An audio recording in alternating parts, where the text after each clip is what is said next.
Welcome to the First Read Ultimate Spider-Man podcast, where we break down Bendis' iconic run on Ultimate Spider-Man, issues 1 through 160 in Earth 1610. I'm Zach. I'm John. John, how you doing today? I'm doing great. How about you? I am good. How's your President's Day? I didn't even notice that it was President's Day. You'd think as a state employee I'd have had it off, but nope. You didn't get President's Day off? No. Did your wife get President's Day off as a teacher? Yeah, she was sitting here all day chilling with the cats, having a good time, and I was at my office not doing much of anything. Nice. I got President's Day off myself as a teacher, and I got Friday off for President's Day. You lucky duck. Because we love the presidents at this school.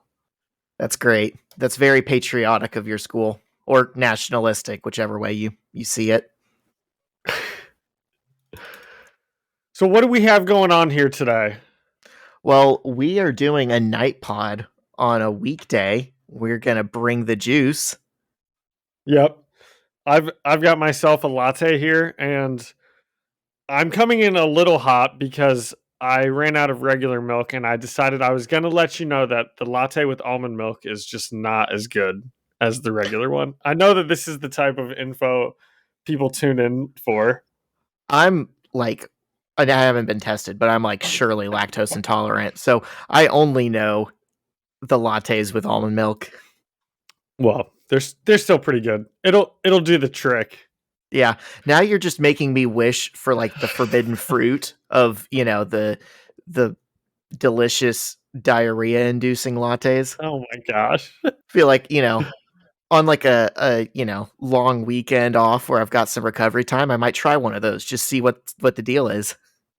I'm getting us back on track. Okay. I don't like the visuals. Okay, before we jump into Spider-Man stuff, I know the good people at the Better Business Bureau have to swing on by. So let's say hi to them real fast. Every business says they're better. But the ones that earn and display the BBB seal back it up. It instantly identifies businesses that are committed to operating with integrity, honoring promises, and telling the truth. Makes you wonder why every business doesn't have it. So look for it, because it's looking out for you. That's why it's the sign of a better business. And find a better business anytime at bbb.org. Welcome back, webheads. Thanks for listening to the Better Business Bureau ad. Zach and I are sorry we didn't have more interesting banter to start.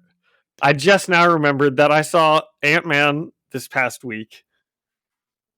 Yeah, were you able to see it? I have not seen it yet. I've seen Twitter's reactions to it, and that's pretty interesting. Well, I liked it. I thought it was pretty good. And apparently you're in the minority. I'm kind of a hater on the Phase 4 Marvel movies. That's what my sister says, and I thought this one was pretty good. So you mean Phase 4? Do we have a rim shot? Can we play a doo-doo? Oh, I bet I could find one. Okay, we'll put that on for next time. I said, you mean Phase 4? Okay, webheads. If there's a rim shot in after that one, that means Zach found one before he went and edited it. What if we were like just on the cusp of getting a call from Marvel because they like us so much, and then that just ruined all chances? That's probably. Well, I'm about to get it back. This movie was the best movie maybe I've ever seen, Zach. You can't see it, but I just did a spit take. I'd go so far as to say that I would say that for free, but I would take a Marvel sponsorship to say that as well. So, but I don't need one. But it was pretty good. Kang's really good. I'm excited to see more of him. I have heard that, even from the people who didn't like the movie. The one thing I keep hearing that's positive is that Jonathan Majors killed it. Yeah. But you should see it. And I already know you haven't seen the menu, so I'm not even going to ask about it. Yeah, I So certainly you don't am even have going tell to. me. I'm gonna see both of those movies whenever I get a chance to watch a movie. I've Yeah. been lucky to get like an episode or two of Modern Family in, like throughout the week. Do you watch The Last of Us? I don't. I didn't play the game. You know, I'm not a big gamer, but I hear it's Yeah. good. I've heard it's great. I'm not a big zombie guy. It sounds really depressing to me. Yeah, I was real big into The Walking Dead, but you know, then they started killing everyone's favorite characters, and I jumped ship. Mm. Okay, anything else on Ant-Man? Let's Um, jump into the Marvel property we get paid to talk about, yes, Spider-Man. We're talking issues 12 through 14 of Marvel Team Up today. Issue 12 is the Marvel Team Up Spider-Man with Doctor Strange, story by Brian Michael Bendis, art by Ted McKeever, colored by Transparency Digital, and lettered by Chris Eliopoulos. you were just talking last episode about wanting to read more Doctor Strange. Was I? Yeah, you said that when we teased this What made me say that? because we said that was what we were covering in the next episode. Oh, great. I loved it. I I actually did not think of grading scales for any of these three, Zach. So while we are going through them, if you want to stay in your mind and think of a grading scale, I'll try to do the same, but I don't have anything. All right, I guess I'll have to put the team on my back. If you could. So we open 1 year ago from present day on a group of friends hanging out. They're comparing who's hotter between celebrities, which is a classic sleepover move with your guy friends. I'll just say it. I'm sure girlfriends do it too. Yeah, I should say it's just a classic sleepover move. Is Yeah. comparing celebrities. So Steven and Zach, actually, I meant to don't edit this part out.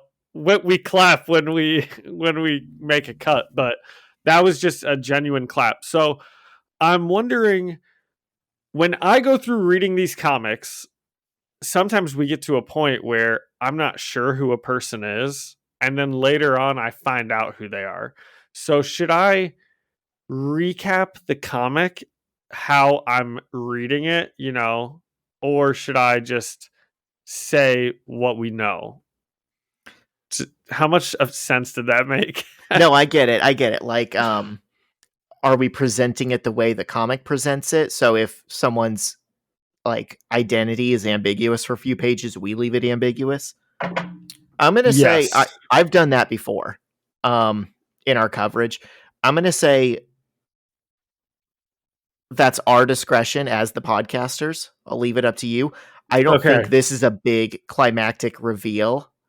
So I think if your inclination is to just say his name, go for it. Okay, well,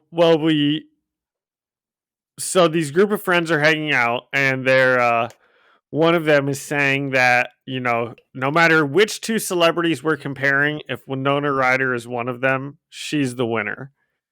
And just when he is saying that, we hear a knock at the door, and It's Winona Ryder. and it's Winona Ryder. She heard their conversation. It's a bigger guy, and he asks for Stephen Strange, and he says he has news concerning Stephen's father. So back in present day, Peter is on the side of the building, just hanging out, talking to himself as Spider-Man. He wants to go out and thwart some evil, but there isn't really anything going on.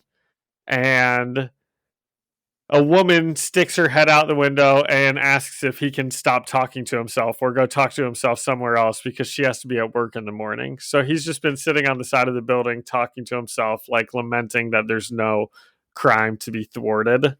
This was one of the funniest single pages of a comic I think I'd ever read, because you realize it is a speaking bubble. He's actually saying this out loud, and he's like thinking about like the word thwart. He's like, I'd like to thwart a nice evil. Thwart. That's a weird word. Thwart. And like when I was reading it at first, I even thought it was him thinking. Like I wasn't. I saw that it was speech bubbles, but I didn't really think about the fact that there could be someone right in the window below him hearing him. I don't know. And I then thought the it was. woman sticks her head out. Yeah. It was I thought it was done well, and he even asks her, "I didn't say anything that gave away my secret identity, did I?" And she's like, "No." So Spider-Man obliges and he swings away, and then we move back to an older looking wizard guy. And I did originally think that this was the same person who asked for Stephen, like, to talk to Stephen Strange about his father, but it turns out that those are two different people. But this is just like a bigger looking wizard guy, and a big gangster guy addresses him as Xandu. So there's two people. There's Xandu, who's like an old wizard, and then a big gangster guy. We And don't the necessarily gangster- know he's a wizard. It looks like two guys in a bar. Visually. Okay. Like he's not wearing Maybe a he's wizard not- hat or anything. Was he not? He must. Something must. Maybe I just assumed he was a wizard when they started talking. I mean, you're correct that he is a wizard, but he's just like dressed like Okay. a dude, I think. Okay. So the big enforcer type of guy says he found the Wand of Watum, and it's in New York, and Stephen Strange has it. And the old man, Xandu, is confused because I guess he thinks Stephen Strange is gone. And now we get a full page or two, I'm not even sure, kind of telling us the backstory of Stephen Strange. And the kind of thing that's been the bread and butter of this team up series, where early in every single story, it like fills you up to speed real fast on who these people are, right? well, I was thinking this one specifically did a pretty bad job of filling like taking us up to speed, only because it was just like a 2-page written, essay about Stephen Strange's life, which I guess that's how they do, everyone. That's how they did the Fantastic Four and Tony Stark and everything. But this, they didn't even like try to make it, I don't know. It was just like, all right, let's just write his backstory out. Let's not even try. I thought it was, I mean, that's what they did with the lizard. And I thought it was less dense than Fantastic Fours. I mean, that was unreadable. Yeah. But maybe you think this is Okay. unreadable. I don't know. No, no, I didn't. I didn't think it was unreadable, Zach. No, I just thought that it was a lot of text. But I mean, you're right. Looking back on it, we do kind of get the same amount of text and explaining every time a new person comes in. We have to hear their backstory. And in this one, I didn't even really even know what was going on until they explained it. Because so Stephen Strange, the Stephen Strange we would know as Doctor Strange, he was a great surgeon. And one night he was at an uppity party with uppity people. That's what they say in the comic. And he had too much to drink and he drove home and he got into an accident and ended up accidentally killing his wife and unborn child and destroying his hand so he can't do surgery anymore. And then Strange went looking for places to fix his hands. And he eventually hears about the Ancient One who can do magic. So he trains with her and becomes master of the mystic arts. And then the Ancient One passes away. And Strange becomes Sorcerer Supreme. And in his home, he now guards a bunch of magical objects like the one Xandu is searching for. So, like the Wand of Watum. Zach, do you have anything to add about this backstory? Because it was a lot of info presented at once, so I'm trying to like cover it. Yeah, so first of all, we don't actually get a gender for the Ancient One. Because I think you're filling in what you've seen in the movie, which makes sense. But in the Did I say original her comics, or him? yeah, you said her. I think in the original comics, it's a man, and I don't think it was a man here. in this comic. I thought actually, I wasn't sure if they but I gave it could be to us. wrong. Strange enlists the help of two other wizards, Wong and Clea, to help him kind of just guard all the artifacts and everything. And eventually, he and Clea developed a relationship and conceived a child. And then one day, Strange just disappears while he's meditating. Nobody knows what happens to him. He just disappears. So Clea searches the entire world for him while she's pregnant. She's unable to find him, and she just ends up having her child. And she never tells her son, Stephen Strange Jr., about his father. And then on the kid's 21st birthday, Wong showed up and told Stephen Jr. about his father. And this is what happened in the opening scene. That was Stephen Strange Jr. we were seeing, and that was Wong telling him about his father and being a sorcerer and everything like that. Yep. Okay. Yeah. Okay. So Stephen Jr. hears all this, and now he's like a wizard in training with all these dangerous artifacts, and he's living at the Sanctum house. Sanctorum. Yeah, the Sanctum Sanctorum on Bleecker Street. He's living there because Stephen Strange just disappeared one day. So he's the one living there protecting all the magical artifacts. So this is all a story that's being told to Xandu from the big gangster enforcer looking guy. And he's about to leave, and then Xandu double crosses him. And it's actually pretty creepy. He says something like, go into the bathroom and kill yourself or something like that. And it reminded me of the Jessica Jones person, Kilgore. Is that his name or Kilgrave. something? Kilgrave, yeah. Yeah, the purple man. Yeah, David Tennant. Yep. But the gangster enforcer has like magical protection, so he's like, you think I'd come in here without protection? And he kind of is also like, Xandu, you're not that powerful of a wizard. Like, you couldn't get me to do anything. You know, I don't have to be worried about you. And yeah, Xandu's like, he's giving him the information because he had like Xandu paid this guy to tell him where the Wand of Watum is. But the whole time he's giving him this information, he's like insulting him to his face. And he's like, I'm giving you this, but it's up to you to get it. But I don't believe you can because I don't think you're a good wizard. And then Xandu tries to kill him or get him to kill himself. And the guy's like, I don't have to be worried about you. And then Xandu turns around to his like two goons. And he's like, no, it's just two guys playing pool because they're in a bar. Because he's like hypnotizing them to do this stuff. Yes, he was like trying to enchant the one guy, and the guy was like, "You can't do that." Yeah, and so he turns and enchants some other guys. Yeah, so he just enchants two random big guys, and he's like, "Would you mind taking this gentleman outside and beating him to death?"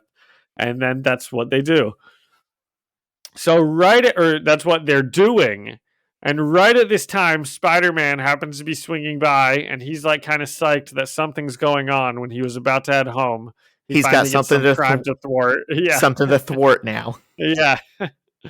And Spider-Man pretty easily swings by and dispatches of the two like hypnotized guys while he's just making jokes to himself.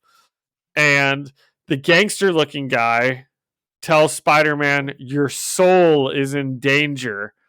And just then, Xandu comes outside and takes a look at Spider-Man and says, I was going to go down to Soho and kill the Sorcerer Supreme's son, but you can do it for me, or something like that. I don't know if that was the exact quote. And Spidey is now like under his hypnotization. So he agrees, and then it ended. And I was kind of bummed. I thought we had like 10 good pages left of this. Like it was like something was about to happen that I was like, oh my gosh, and then it ended. So I was But pretty instead bummed you that get it ended. a follow-up issue. Yes, so that's why I originally didn't have a rating for this one, because I was like, well, it's really going to matter how good the next one is, because this really set up that next one, and I am excited to see what happens with Spider-Man under the hypnotic control of this guy. Well, I thought of a good rating system. Okay, Based on Spidey's favorite word in this issue. thwart. How about, out of 5 crimes to thwart, what would you give it? Well, should we talk about the artwork? Because I know we, both probably have some thoughts on it. Yeah, I've been dying to talk about the artwork. I've been dying to say, can we talk about the art? I've been dying to talk Carol! about the art all day. I go down to HR and she's not there. No one works here. I hated it. Which I find myself saying a lot of the time when we read these, but I just like good art. And like, this is not, you said off pod that it was a choice. And then we were like, well, let's save it for the pod. And it is a choice, but it's like a choice to not be good. It's very much like, okay, I'm not going to say it's like Bill Sienkiewicz art, because I feel like that would be an insult to Bill Sienkiewicz, but in the same way that his is like expressive and breaks from house style, like, or the same way that the Fantastic Four art, the Jim Mafood, broke from house style and was like very clearly trying to do its own thing. This has that going on. Does it remind you of anything? It almost feels like who did the Scream painting? Like Van Gogh? The Scream painting was not Van Gogh, but I can't think of who it is. Let's see. Does it kind of feel like that to you, like the eyes and everything? I was thinking like there's definitely something about like he doesn't draw the eyes at all. Edvard Munch was the Scream guy. But and it makes for some very like off-putting, unsettling like characters drawn. So I guess in this, where most of the panels and the pages are bad guys, because it's pretty much all Xandu, who's does look like very creepy drawn this way, and then his goons, it makes them look like worse or bad, but I don't know.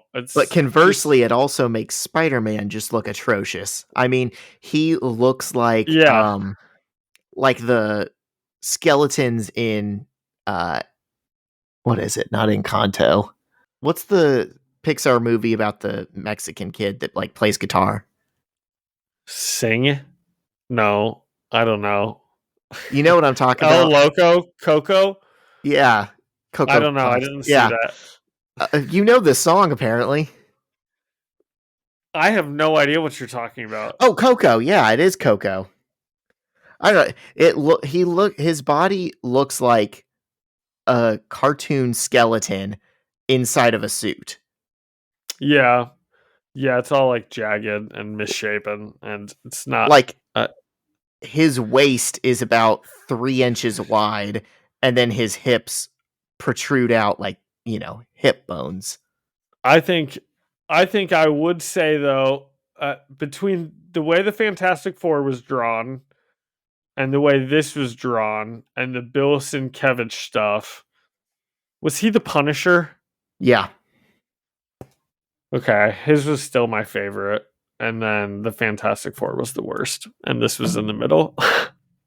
I think that's fair.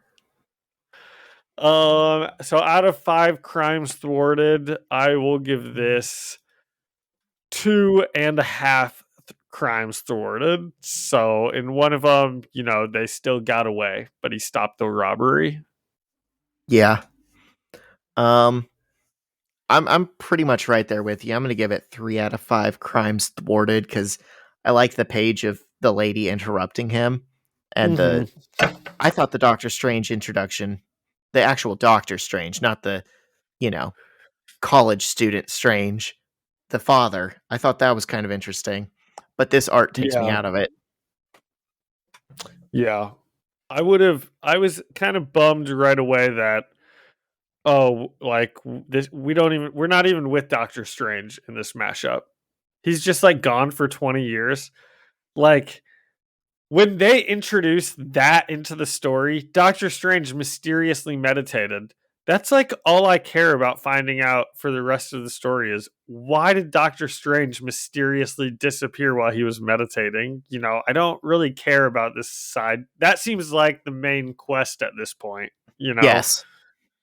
Yeah, I agree. I do not like the idea of, oh, it's his son with the same name but I think the reason they did it was because they wanted in the Ultimate Universe it to feel like a beginning and all the characters to feel like they were like just beginning or something.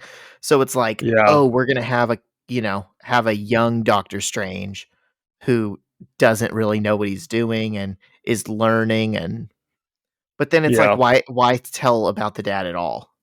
Yeah, exactly. That's why it kind of seemed like that whole backstory of normal Stephen Strange was like a waste because he Also, wasn't the main character anyways. the And name doesn't work. He's Mr. Strange. He didn't go to med yeah, school. he's not Doctor Strange anymore. Yeah, exactly. Um okay, issue 13. Let's see if this issue can bring us home on what was a good cliffhanger, I think. Yeah. So this one was written by Brian Michael Bendis, art by Ted McKeever, colored by Transparency Digital, and lettered by Chris Iliopoulos. We open on Stephen Strange Jr. astral projecting a memory of a conversation he had with his mother when he was young. And he asks her how his father died, and she tells him he died in a car accident. And he says, Mom, at school they have these computer labs, and I searched online, and the results told me that my father was the master of the mystic arts. And he's like, what is that? Is that the kind of like medicine that he studied? And his mother yelled at him and told him she didn't want to hear any more about the mystic arts and that his father was a doctor who died in a car accident, and that was all. So he comes out of the astral. Why do you think why would Clea like not tell him about the magic? She's magic too. I'm guessing she like resented the elder Stephen Strange and like gave up magic when she couldn't find him. Yeah. I think that's the implication. Yeah, it makes sense. Yeah, that's what it seems like. And she doesn't seem like a very good mom. We see one memory of her and she's making her son cry.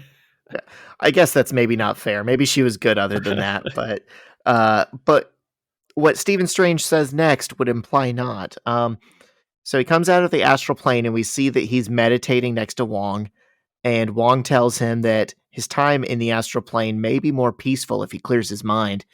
And Strange essentially says it's hard to do that since his mother stopped talking to him after he confronted her about her lies. So it really feels like this is building up to like his own series or something where we can work through these issues, because there's a lot of stuff going on there with his mom and his dad and him needing to learn magic. And as far as I know, And his dad just randomly disappearing. yeah. And as far as I know, all those plot threads just kind of randomly stop until he just appears in other Ultimate books. I don't think he ever got his own. And just then, Spider-Man bursts through the giant window of Strange's house And if you've ever seen the movies or a picture of Doctor Strange's house, you know the one. And he lunges at Strange, but he summons a portal and catches Spider-Man in it. And then Strange asks Wong, what was that? And Wong explains that he knows Spider-Man is a well-known costumed adventurer, and his behavior seemed irregular. And he somehow correctly guesses that Spider-Man was acting under the influence of, quote, mild mystical mind control, and that he's now probably spent enough time in the astral plane to have freed his mind. And he then warns that the longer he's in there, the more likely it is that he becomes lost forever or loses his mind. So Stephen Strange opens another portal into the astral plane and jumps in to save Spidey. And we see Spider-Man is in a pure white space, just like screaming in fear. I think I'd be remiss if we didn't mention that. Like, I know we touched on the artwork, but it's really bad. I think as I'm like flipping through these panels that you're like reading about right now, I just like Wong and Stephen Strange just like they look like sumo wrestlers. Everyone looks like a sumo wrestler except for Spider-Man, who, like Zach said, looks like a skeleton. And it looks like his suit is like shrink wrapped to him. Like it's not even like a skeleton. Yeah. It's not even a skeleton in baggy clothes. It's like a skeleton that you painted to look like Spider-Man. Yes. Yeah. Honestly, this was the one scene where it worked for me, because if you told me when he's in this weird area or something. Yeah, he goes into the astral plane and it's like, matter is, not what it seems or something. You could convince me of that, but the fact that that's him in real life too, it's a little goofy. Well, what I was even referring to wasn't even him as much as it's Strange and Wong. I just don't like them. Yeah, the eyes are weird. It's like they're always clouded in shadows. Yeah, who is this Ted McKeever? Okay, he was doing his thing. I respect him still. Good, that's what it's about. Yeah. So Strange grabs him, and Peter wakes up unmasked in a bed, and he has no memory of where he is or what he's doing there. And Wong and Strange are just kind of standing at the foot of the bed, creepily watching him, and they give him some tea. And when he sips it, he realizes that his mask is off. And he freaks out and asks why they took his mask off. And Strange says, "We had to make sure you were still breathing." And Peter tells them, "You can't do that. It's against the rules." And he rushes to put his mask back on, and Strange says, "Well, if it makes you feel any better, kid, we have absolutely no idea who out of the 5 billion New Yorkers you are." And Peter catches them up on what he remembers of that night and what Xandu told him to do. And the last thing Peter remembers is Xandu telling him to come in through the window to break the seal. And as soon as he says that, Wong's like, "The seal is broken." And he realizes the house is no longer protected from other magic users.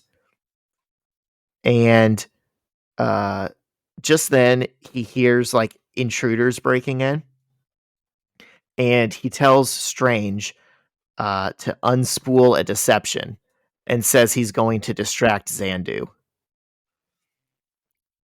And Wong goes down into like the main room or wherever and tells Xandu, "Oh, thank you for coming so quickly."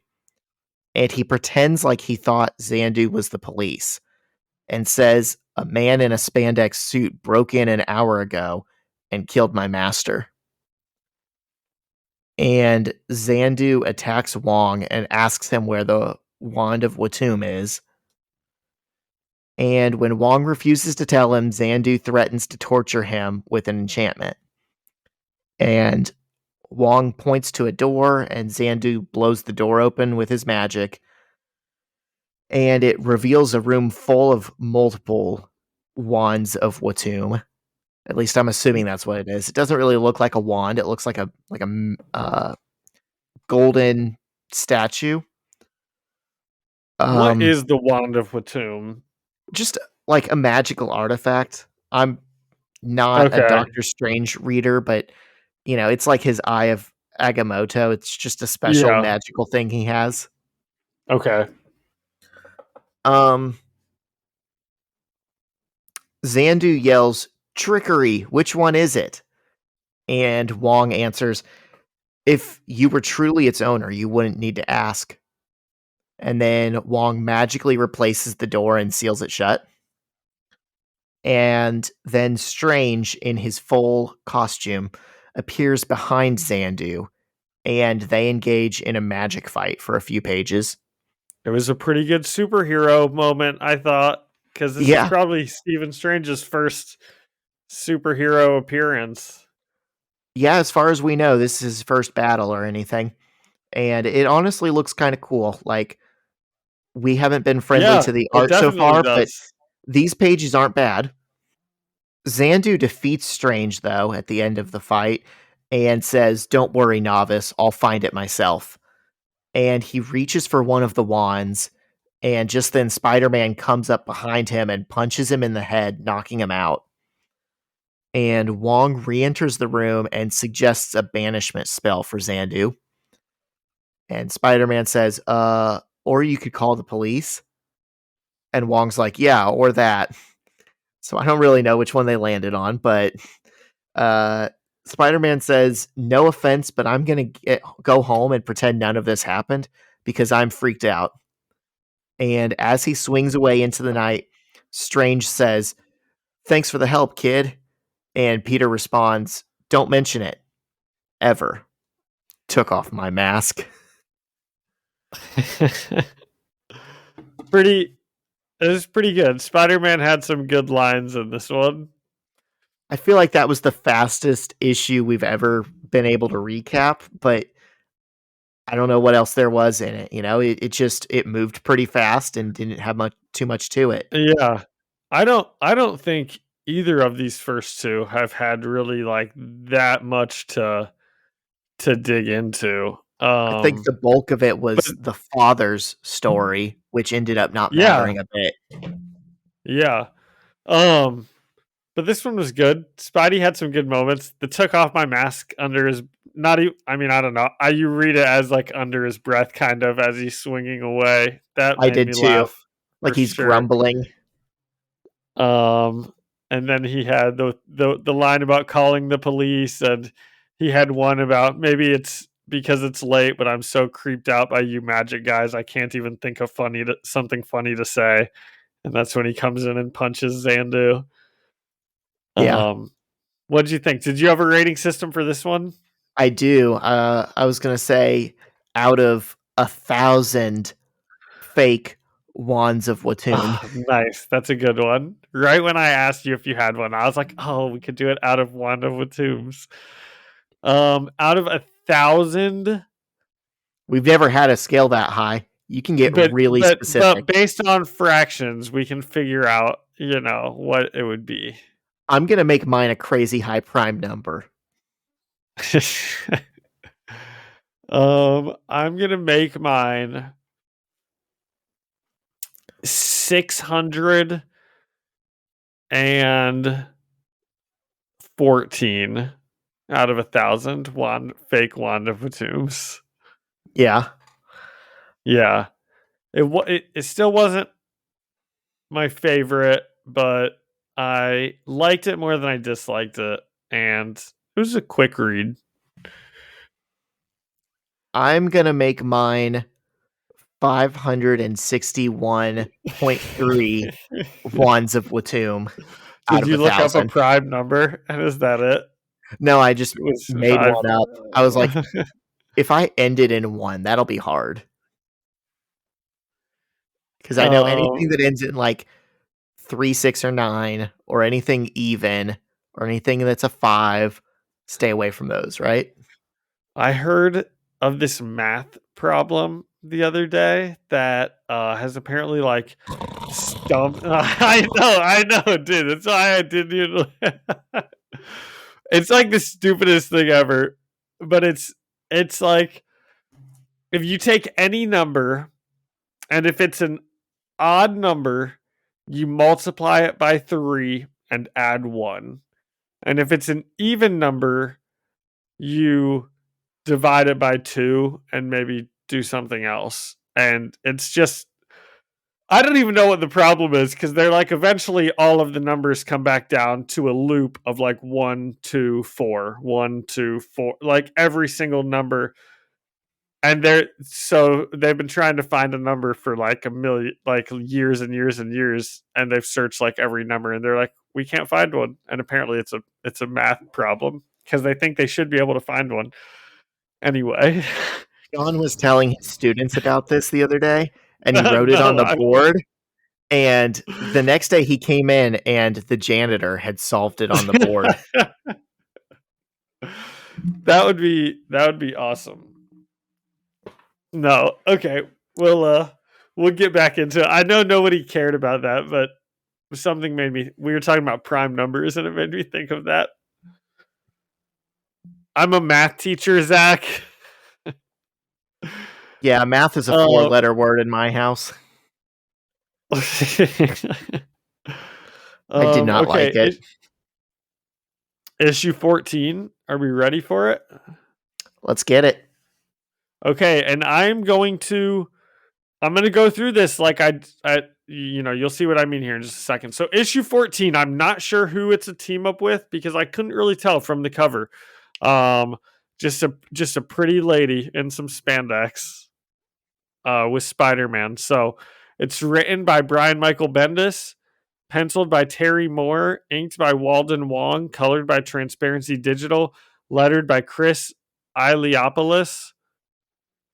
We are in the Latvian embassy in New York from 6 months ago. The ambassador is... What did I say? Latvian. Oh my gosh. I have that written in my notes 15 times, probably. That it's Latvia and Latvian. Is that a real country? It's a real Marvel country. It's Doctor Doom's country that he rules. Latveria. Is it Latvia or Latveria? Latveria. There's an R. How do I know Latvia? What's that? It's what you said during the Tony Stark issue. That's funny. Wow. There's a callback. I know what it's called. I'm just making a callback to an earlier episode. The ambassador is giving an interview, and he says that the Latvians love the American way of life. And he kind of mentions whatever, that's just a rumor. And we don't really know what the interviewer was asking about. But whatever it was that the ambassador says, it's just a rumor. And the interview ends, and the ambassador immediately begins like berating the staff, talking about his microphone. He's like, can we get this thing off me? Where's the tea I asked for an hour ago? And, as the scene ends, we see an intern hand him a cup of tea. Hold up. I think you're about to get a pretty lady intern. No. You're a page ahead, and you buried the lead. So page 4, you see what's in his hand? Is it? Are you about to tell me it's a Tony Stark action figure? Yeah. Okay, because did you have that in your notes? That wasn't here yet. You're jumping ahead. Because let me see. You're right. Yeah, she gets the tea from the intern, and then we cut to the next scene, and now we're from 6 months ago. We're now 3 months ago, and and I even wrote in my notes in like all caps with an exclamation point. I said, "This is the ambassador, Tony Stark, Matt," like 10 issues ago, because as Zach already said, the ambassador is walking with a Tony Stark action figure in his hands. So this 3 months ago must have been when the issue with Tony Stark happened. And he says like Tony Stark's the most arrogant person ever or something like that, I think. Yeah, they ask him how it went, and he goes, "How do you think it went?" And he hands them the toy that Tony gave him and said, Don't leave here empty-handed. That's awesome. So he walks into his office, and the same intern who gave him tea is setting up some soup in his office. And that's awfully nice of her. She probably knew he was having a hard day, wanted to get him some soup. So then we go to 1 week ago. The intern is called into the ambassador's office. He begins questioning her. He can obviously tell something's going on, and he kind of smacks her and rips her wig off and is saying, "Do you think I'm stupid?" And then the woman begins to fight back, saying, "Real men don't hit girls." And she fights with the ambassador and his men, and she gets a couple of good hits in. And then she's darting for the window to jump away and escape. And as she's jumping to it, she's shot by kind of a taser gun. And she's unconscious. And the Latvarians say, "Let's take care of this quickly and quietly." And then the scene ends. And I still am not quite sure who this character is yet. I have a couple ideas, obviously. I was thinking maybe this is Elektra. That's who it kind of looked like to me. Elektra. That's who I thought it was going to end up being. So I guess we can now know it's not Elektra. For the listeners, there is one hint. Actually, there's a few hints. So he pulls the wig off of her, and she has red hair. And then the name that she gave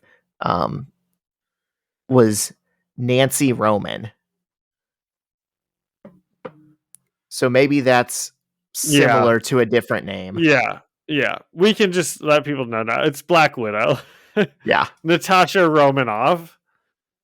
Who I guess I'll tell you when we find out who it is. When I found out who it was initially. But I thought Elektra has red hair, right? So I was thinking, oh, maybe it was her. It's like black. Okay. So we cut to Ben Urich at the Daily Bugle, and he says he got a call from a woman at the Latvian embassy saying one of the interns was beaten and hasn't been heard from. And Peter is just kind of eavesdropping. And he's eating one of those little frozen yogurt ice, or what would it be called? Frozen ice.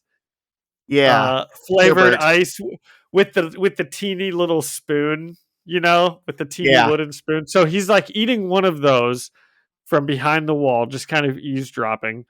And Urich wants to investigate this stuff at the embassy, but J. Jonah Jameson says he needs to make some calls, and he wants to handle like the politics side of things, because obviously there's a bunch of stuff going on with the Latvians. And then right at this point, Peter's like, "Well, I'm going to go out and get lunch," and he's obviously lying. He's going to go check it out. So and then we see Spidey swinging through the city. So then we go to a blank panel, and this is to signify our intern who's waking up from being unconscious. And we learn that it's Black Widow, Natasha Romanoff, that we've been dealing with. At least that's when I learned. And how did we even find that out? Oh, it's because she was keeping all of her spy information in a copy of The Great Gatsby. And I guess maybe that's how they found out that that's who that was. Doesn't seem like maybe she's a great spy then. Yeah. Well, she's been there for 6 months, so that's pretty good. I mean, real spies are like embedded places for years without being discovered. That's true. And she's supposed to be the best. One of the best, yeah. So, but this scene is pretty similar to the first Avengers scene where she's like being questioned by some guys. I thought you would say that. Did you? Well, I saw that, and I was like, this is not going to be lost on John. Well, when I see stuff like that, and I'm like, man, I wonder if they like does something like that happen with Black Widow a lot, where they could have read any number of Black Widow comics and like pulled inspiration for that scene, or do you think they read this one? I honestly don't know because I can't see this being a like, thought of as A like a popular one for them to have read and like taken inspiration from. yeah, it's not like this is, the required reading on Black Widow. Yeah. Yeah. So that's But what it it makes is me wonder because but it it is is similar. just like that scene cuz she's hanging upside down, tied up at her feet, with her hands bound, and I guess she's in a chair in that other scene. But then there's like these Yeah. 3 old creepy dudes like questioning her. Yeah. And and it even seems like she's not that worried about it. She's like right where she wants to be, kind of. Yeah, she's like confident that she could get out whenever she wants. Yeah. So they ask her how long she's been recording their operations, and she asks what day it is. And they say it's Wednesday, and she says, "Good, because I have a pottery class on Thursday." So that's what we're talking about when we're like, she seems like she's not too concerned about the situation. So they ask again who she works for, and she says, and say that they found her file. And from reading her file, we kind of get a picture of her file. We find out she's a graduate of the Red Room. She's basically a super spy assassin. And similar to Spider Man, she can walk on the walls and ceiling, but it's because she has some sort of suction tech on her feet. I don't know if you caught that, Zach, reading through all of that. No, what I caught was that it gives her height and weight and says she's 5'7" and 125. And in the page Jacked. and in the page before, where she's hanging from the ceiling, it looks like she's got at least 4 feet of legs. It does. Her legs are, yeah, they're looking pretty long. It's all muscle. Yeah, stretched out for length. So our old men are still discussing who Black Widow may work for, and the main ambassador believes that she's a red dwarf, which is a term for a spy who just kind of collects information and then sells it to the highest bidder. So they don't necessarily work for anyone. A lot of times they'll even just sell it back to the place that they stole it from. So the ambassador is making a big speech and he's getting up in her face. And he's like, I'm going to ask one more time. And he's trying to put on his like best tough guy voice. And he's like, I'm going to ask one more time. Who do you work for and what were you looking for? And Black Widow responds, what was the question? And then he just begins to kind of like beat her while she's just hanging there. And it's pretty weird. She just begins laughing hysterically like something you'd expect from like a Batman and the Joker comic. She's just like getting beat up and she's just like laughing hysterically at it. Zach, Yeah, did you have any thoughts on that? I was going to say the lettering is kind of distressing because it's not like regular lettering. It's like big red letters that are like exploding out of the text box. And I had the exact same thought. I was like, oh, this is like what people do with the Joker to show that he's insane. Yeah. And not to I'm sorry, 1 second. Not to come back to Black Widow's legs for days. But I just did scroll past the panel and they are really, really long. They're like 3/4 of her body is her M- legs. My guess is they had the certain dimensions that the panel needed to be, and they drew the bottom portion first with everyone's faces and bodies, and they were like, "Oh shoot, now we have to make her legs crazy long to fit this panel." Yeah, it is. And in her file, she has a standard looking length of her waist to her legs, but in the panel itself, the tops of her legs are like almost coming up to her chest. And it looks particularly bad when you flip it around because she's upside down. And when you go to like you hold it in a way where you're looking at her straight up, you're like, "Oh, that's ridiculous." And yeah, that was I thought the same thing when you were talking about how it was drawn for the Joker. That is exactly how the lettering looks. And she's like spitting out blood while she's laughing. Yeah. So the ambassador is now extremely annoyed, and he begins to curse at her and begins screaming about how, if she thinks she can deal with him this way, she's going to have to deal with Victor Von Doom, and then, she'll be sorry. And Black Widow cuts him off and is able to get the upper hand because he got too close to her. And she grabs his tie and kind of like chokes him with his tie real fast. And then another one of the goons was No, playing she with snaps her. his neck. Oh, does she? It has a I thought snap she sound just, effect. incapacitated him real fast. Oh, Nope. gosh. Oh, my gosh. Yeah. She totally breaks his neck. Yeah, he's she, murdered. Pushes his head there. Yeah. Because she's pulling with the tie and then pushing with her palm. She's dead. Poor guy. And he just got that action figure. He was 2 days away from retirement. Yeah. I'm pretty sure there's some like funny like College Humor or something type of video, and it does cover like those guys that work at like Avengers Tower or something, and they're like 2 days away from retirement, and all this like all this stuff just keeps happening.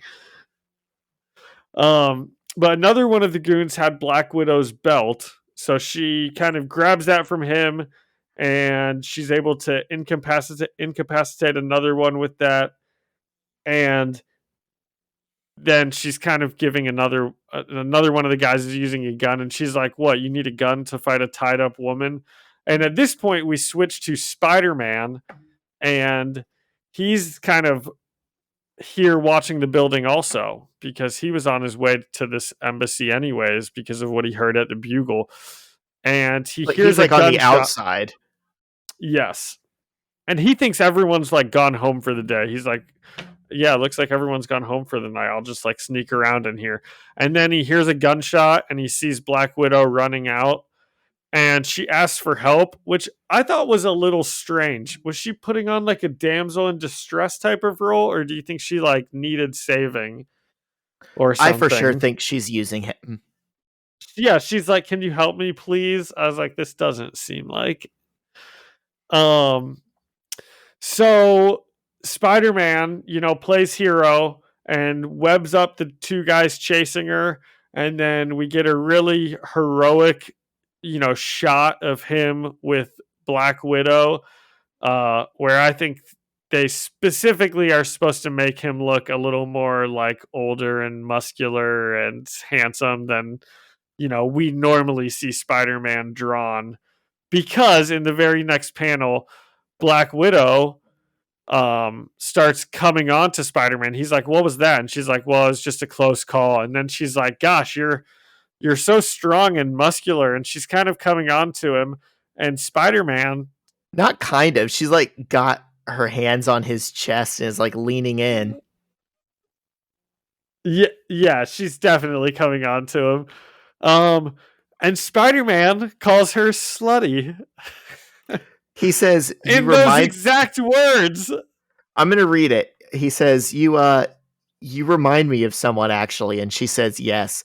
And he goes, "You're a little older." And she goes, "A little more mature." And he says, "I was thinking slutty."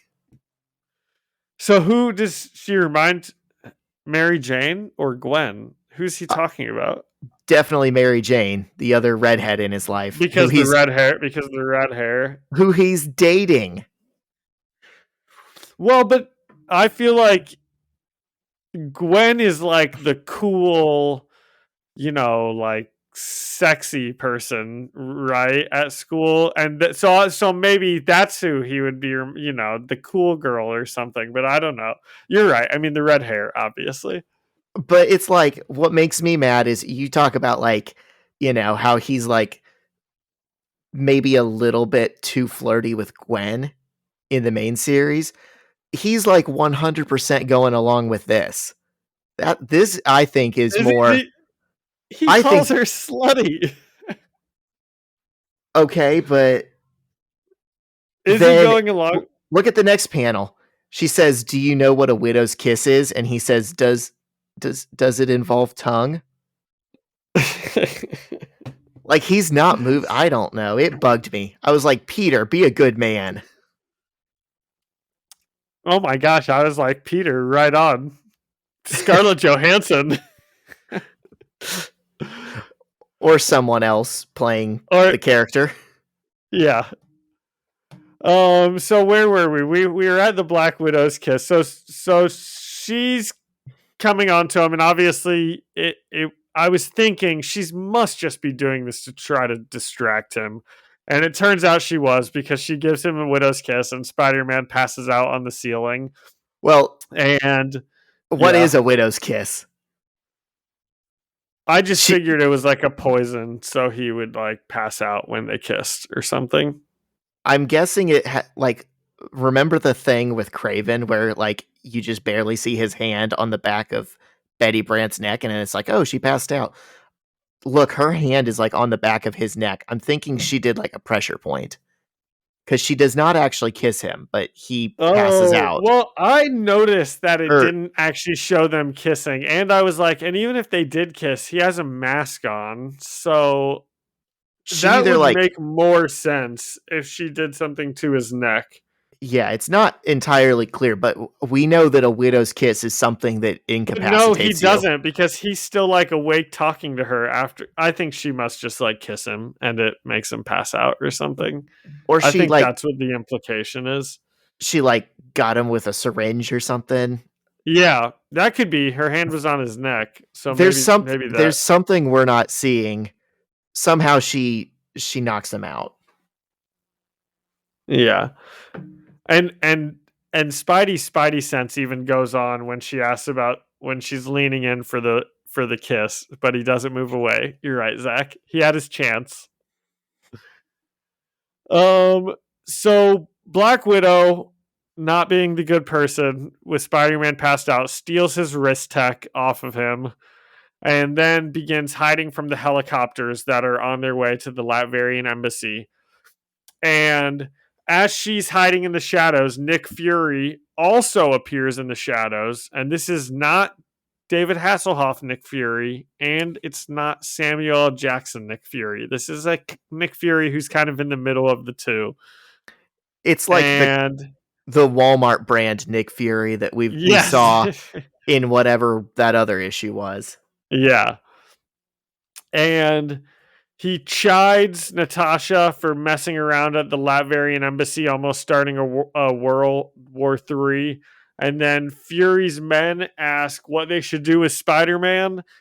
And I think the implication is he's just going to leave him there. But he says, see you soon, kid.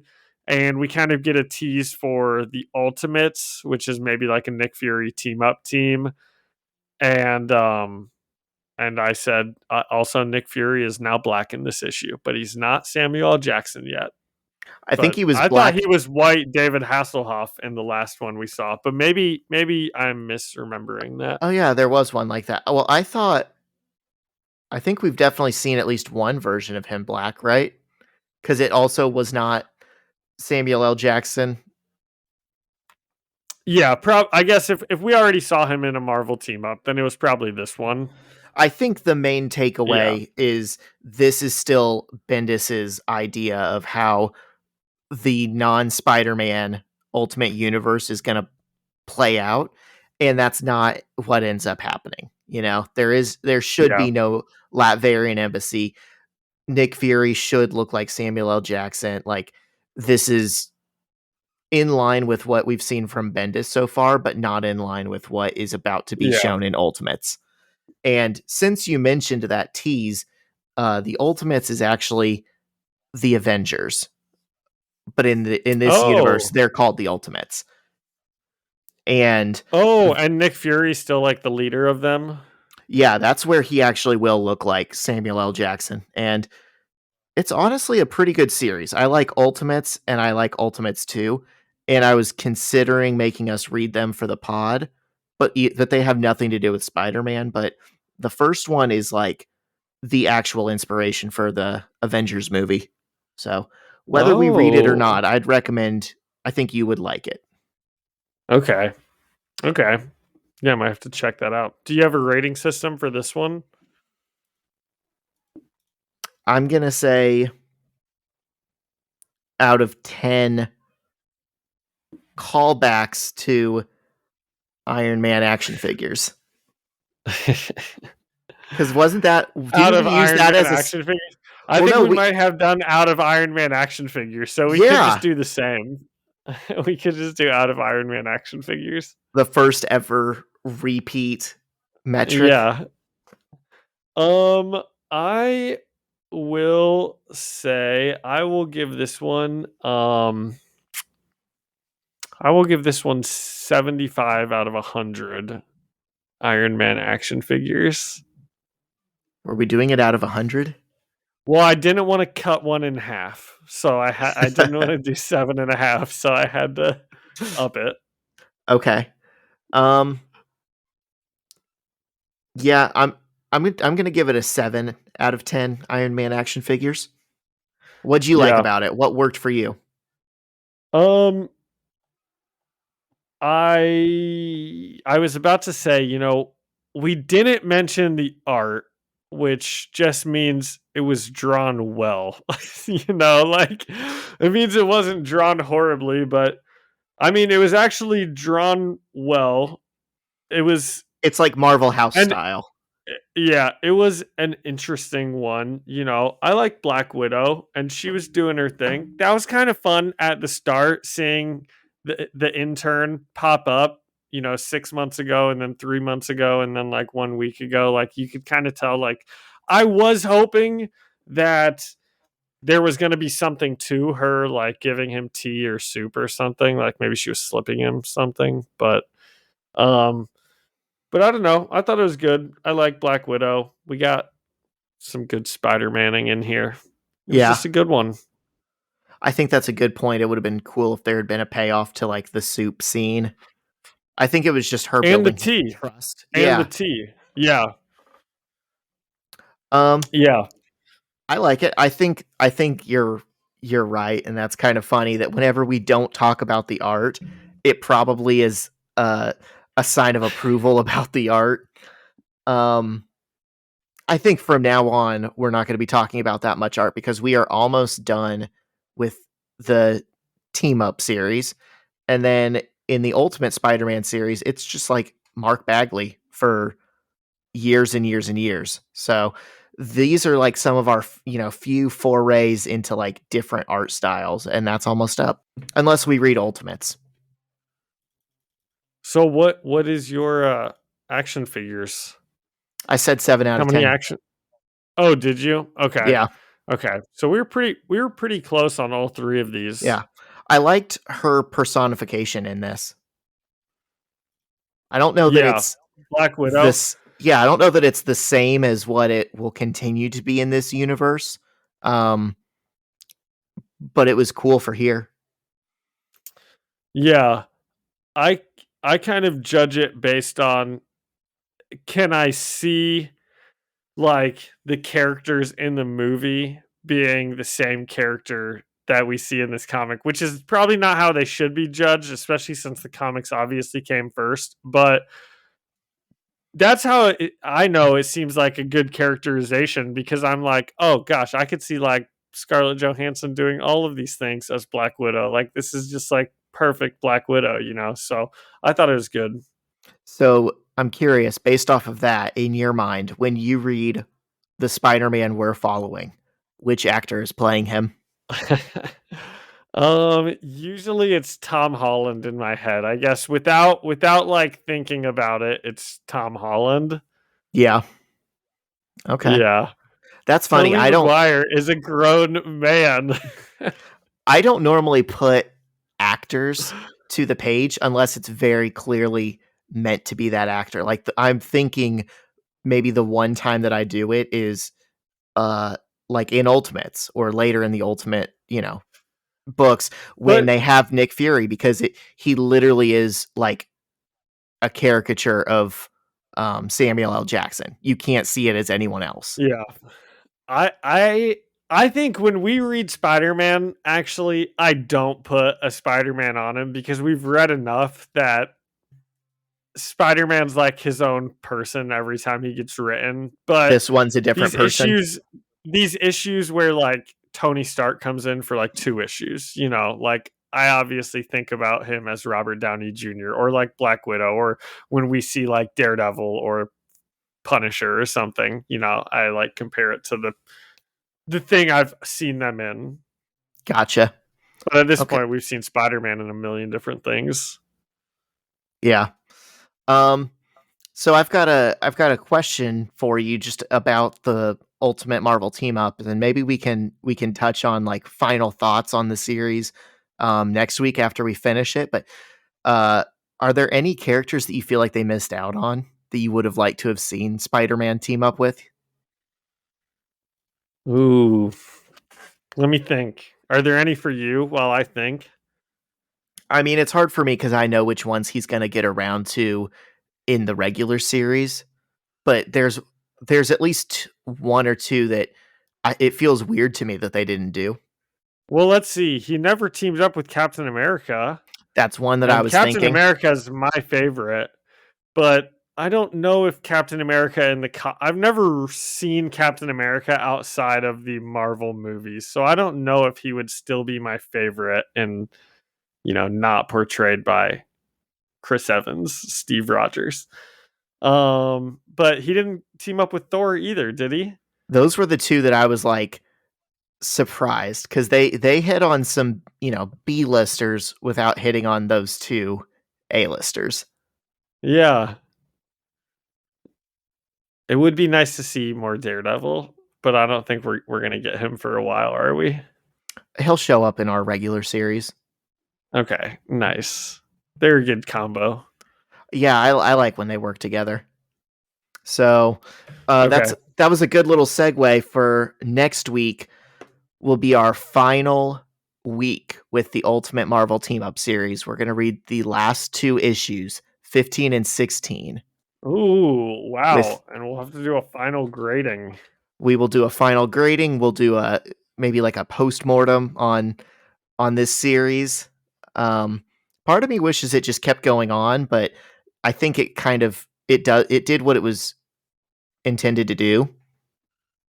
Yeah. And I think it would have gotten, too confusing if there was just 2 series running together forever.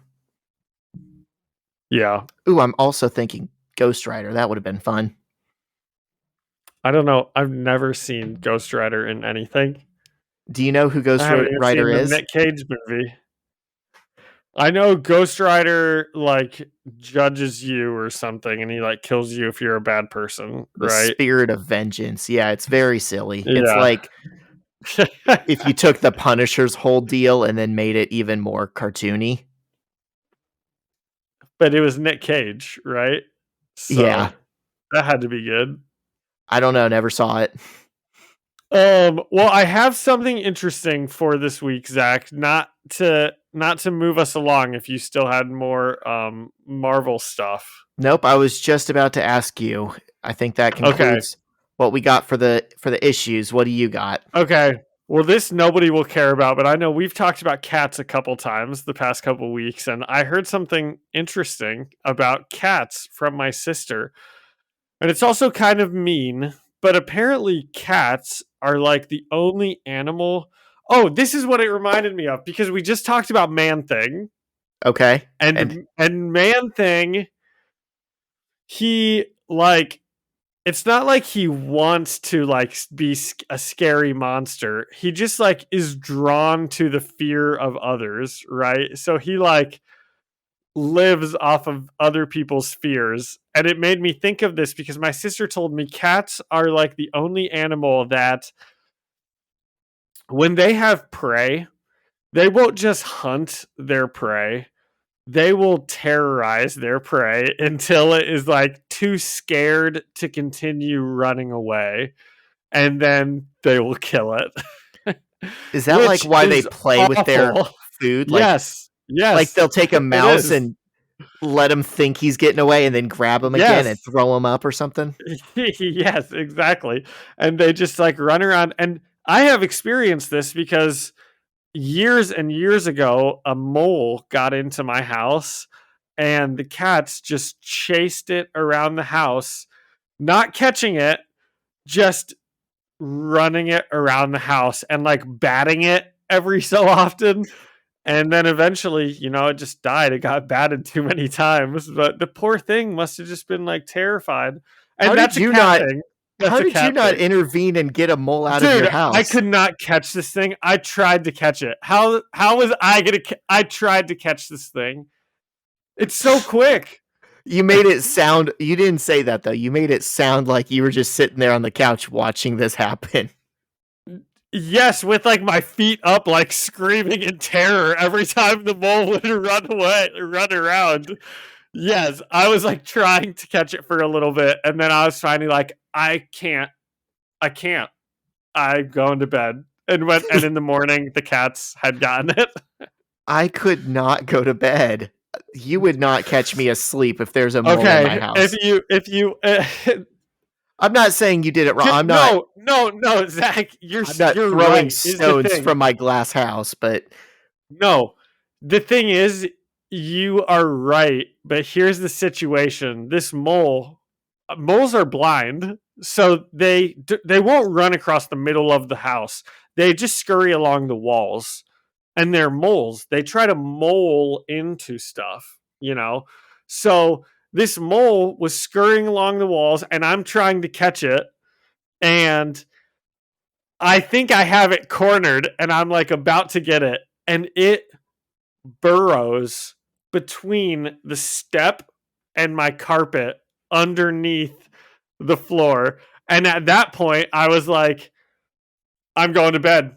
I can't. It disappeared right in front of my eyes into my house. And I was like, I am going to bed. I can't get this anymore. And I can't and anyway, cut it if you don't think our listeners will love hearing about this. Are you kidding me? That made the episode.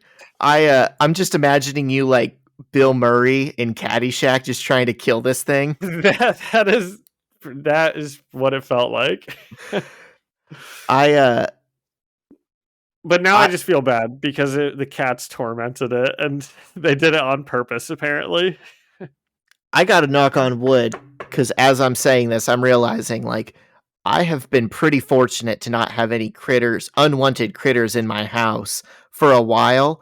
But when I was a kid, one time I woke up and there was a bat on my curtain of my bedroom right above my head. And I had no idea how it got in there. That's how Batman was started, I think. And then it shot his parents. That would be really scary. And now I'm going to say one time, probably like 10 years ago, I was at someone's house and we could hear this bird that sounded like it was flying around in like the cabinets somewhere. And we opened up all of those cabinets multiple times and we were like, where is this coming from? We could still hear it like flapping around as if it was trapped in something. And then at some point throughout the night, because eventually we were like, well, it must just be like inside the house more and we can't get to it, to help it. And at some point during the night, somebody opened the microwave to microwave something, and this bat came, a bird just came flying out of the microwave, and we just opened up the door and it just flew out. And the microwave was right on the same wall that we were opening up all of those different cabinets looking for it on, but we just never. How in the world? Do you know the timing that would have had to have happened for a bird in a microwave? I don't know. It must have like been opened up to take something out, and then it flew in at the exact moment before it was shut. I don't know. I would have loved to have seen it on like a video. This feels like John Mulaney's horse in a hospital bit. Yeah. A bird in a microwave. I saw a bird in a Home Depot once. Get out of here. That's not even comparable. Okay, well now I'm going to go to bed terrified of wild animals in my house. Yeah, we'll have some good dreams. Yeah.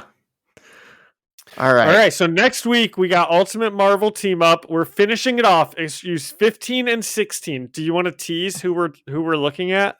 Well, based on the cover, that looks like Shang-Chi. Ooh, I really don't care about Shang-Chi at all.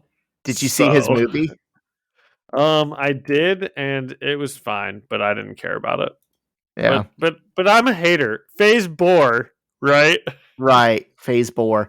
We'll see if the comics do it better so that you can be a hipster and say, I like the Shang-Chi comics better. Yeah.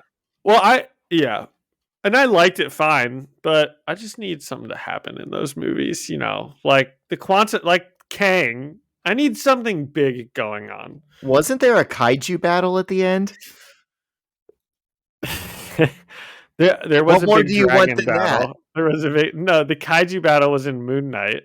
There was like the big kaiju battle in the TV show Moon Knight with like I'm an sorry. alligator and a bird skeleton. Does a dragon not count as a kaiju? I guess that's true too. Now I'm going to be really disappointed if I watch Ant-Man and Quantumania and it doesn't have a kaiju battle.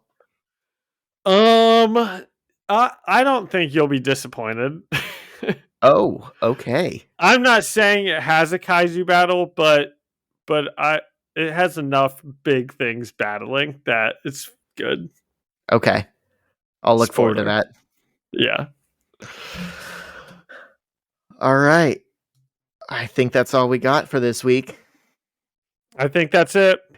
Thank you to Alyssa Seaman, who designed our logo, and Ian Hickey, who arranged our music. And thank you to the Better Business Bureau for sponsoring the podcast.